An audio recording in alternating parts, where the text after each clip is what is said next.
evening and welcome. I am Amarachi Ubani. Tonight, Senator representing Kogi West, Dino Melaye,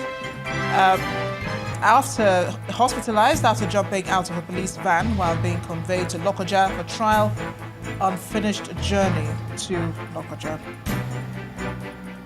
Senator representing, lawmakers in the House of Representatives described as unconstitutional and impeachable purchase of $496 million military aircraft by the executive without legislative approval. Gunmen invade Catholic Church in Benue State, kill at least 19 worshippers, including 2 priests. President Buhari says attack is vile and satanic.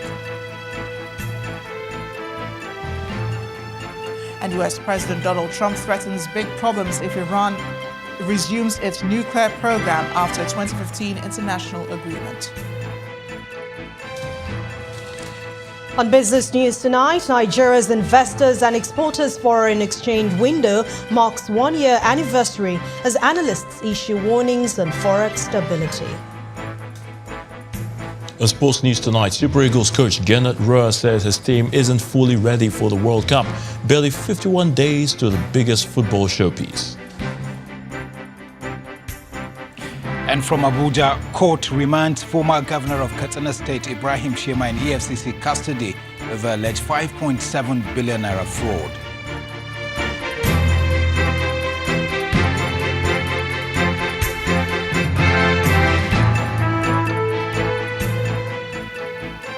We begin tonight with the unfolding drama involving the senator representing Kogi West, Dino Melaye, and the Nigeria police. Senator Melaye has been taken to a hospital in the Abuja area after he reportedly jumped out of a police vehicle, conveying him to Lokoja, the Kogi state capital.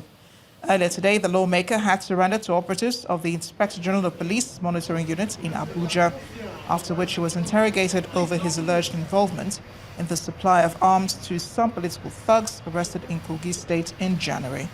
The lawmaker had refused to honor the invitation of the police for questioning over his alleged involvement in that incident, claiming he did not feel safe in Lokoja. Senator Melaye was detained and subsequently released at the international wing of the Nnamdi Azikiwe International Airport yesterday by the Nigerian Immigration Service. The lawmaker had also raised an alarm on social media on how the police had laid siege to his home in Abuja yesterday, claiming an attempt on his life, but vowing not to stop speaking what he says is the truth. Meanwhile, the police force is accusing Senator Melaye of escape from lawful custody. In a statement, the police explains that the senator escaped while being taken for arraignment in the Federal High Court, Lokoja, from Abuja.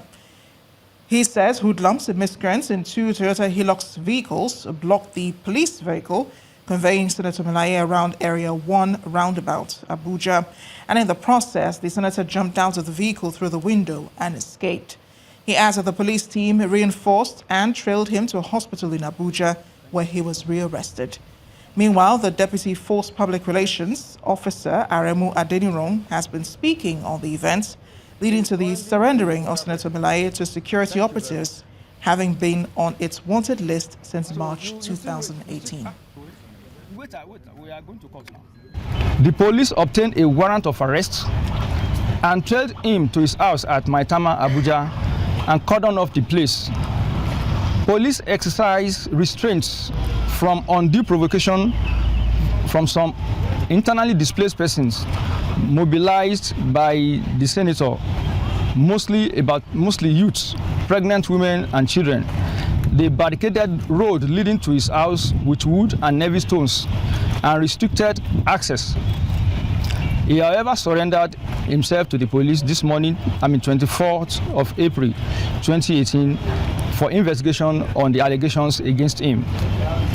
The Nigerian police force will continue to sustain the rule of law and maintaining law and order throughout the country.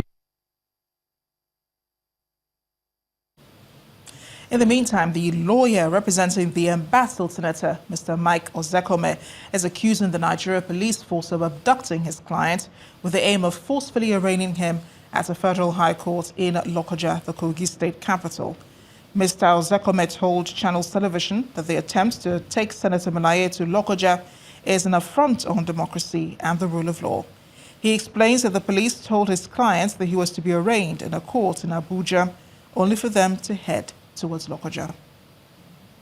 Today is a sad reminder of Hitler's Gestapo strategies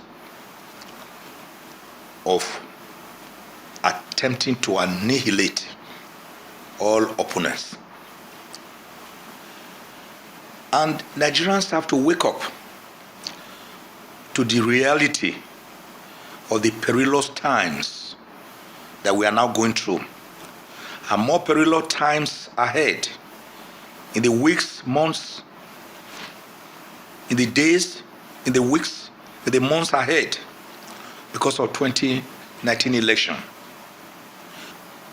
Dino had also complained that the valiant attempt to make sure he's tried in Lokoja is for them to have an opportunity of sending him to jail at all costs, first to be detained at the cell where Dino told me as his lawyer he feared that they would inject him or poison his food so that he would die instrumentally, if not suddenly. So because of that, he said he would not go to Lokoja for trial.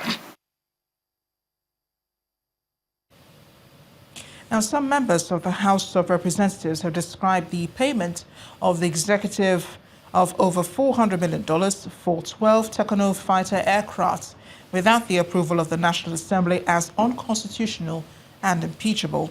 The lawmakers made their views known after a letter from the presidency explaining the reason for spending the funds was read on the floor of the House. Although debate on the matter has been slated for a yet-to-be-announced date, the lawmakers insist the president's letter is evidence of acceptance of constitutional breach. Our correspondent, Terry Ikumi, reports. Please sit properly. Lawmakers in the House of Representatives reconvened after a break for a closed-door meeting that lasted over 2 hours. The Speaker reads a letter from the President on his approval of $496 million for the purchase of Tucano attack aircraft from the United States of America. In the expectation that the National Assembly would have no objection to the purchase of these highly specialized aircraft, which is critical to national security, granted anticipatory approval for the release of $496,374,470 This is only a singular case. A point of order describing the action of the President as impeachable is immediately raised and receives strong support from other lawmakers. A constitutional infraction as serious as expenditure without the National Assembly clearly runs foul of this Constitution and is an impeachable offense. What is wrong is wrong. You cannot approbate and reprobate. If it is wrong for members of this parliament to have an input in the legislative process of spending money, then it is our legislative duties to do so. Other than that, I join my voice with my other colleagues here that have moved the motion for an impeachable offense, and I so second. Then the chairman of Rules and Business raises another point of order. A letter of this nature constitutes first reading. It is first reading. I mean, solid arguments from Honorable Chinda, but it's like putting the cart before the horse. The truth of the matter is that second reading will have the opportunity to strike this down. Order, please. The point of order is the lawmakers are divided on whether or not to debate the matter right away. Honorable TJ, he brought a letter here today that he withdrew $452 million Nigerian money without approval of parliament. And somebody is quoting our order. Which order? The best thing we should do now is that, having said whatever we have said, keep our gunpowder dry and be ready when this matter will be properly slated before us. So we have a procedure. All we can do is to list it, and then all the issues we have raised can be raised, and then the House will come to a decision on this matter. So we select it for debate. The lawmakers accused the president of undermining the powers of parliament and promised not to be bipartisan in defending the rights and privileges of the National Assembly. They described the letter as an afterthought, as the expenditure had already been made. Mr. Speaker, right? Meanwhile, the National Assembly has launched a probe into the circumstances that led to the invasion of the National Assembly by unknown persons who snatched the mace of the Senate last week. A committee to investigate the incident has been set up by the Senate President, Bukola Saraki. The Senate has also directed its Committee on Security to devise new ways of strengthening security at the National Assembly.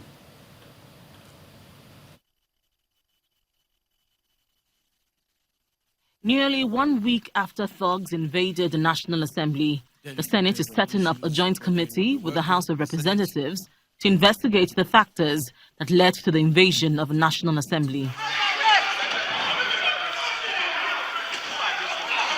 The invasion of the Senate chamber by thugs on April 18th shocked many Nigerians as it occurred in the full glare of security officials at the National Assembly. We also resolved the constitution of a joint committee of the Senate and the House of Rep to investigate the incidents of the 18th of April, to look at the factors leading to it, and also make recommendations to ensure such does never happen again in any of the two chambers. The matter is still receiving the attention of the House of Representatives. In a point of order moved by the Chief Whip of the House, Ado Al-Hassan, he urged the House to set up a joint committee with the Senate to investigate the matter. Mr. Speaker, to move a super motion that this House sets a joint investigative committee along with our sister chamber, the Senate. A lawmaker questions the action of the judiciary in granting an injunction restraining security agencies from arresting the embattled Senator Ovie Omagege over the matter.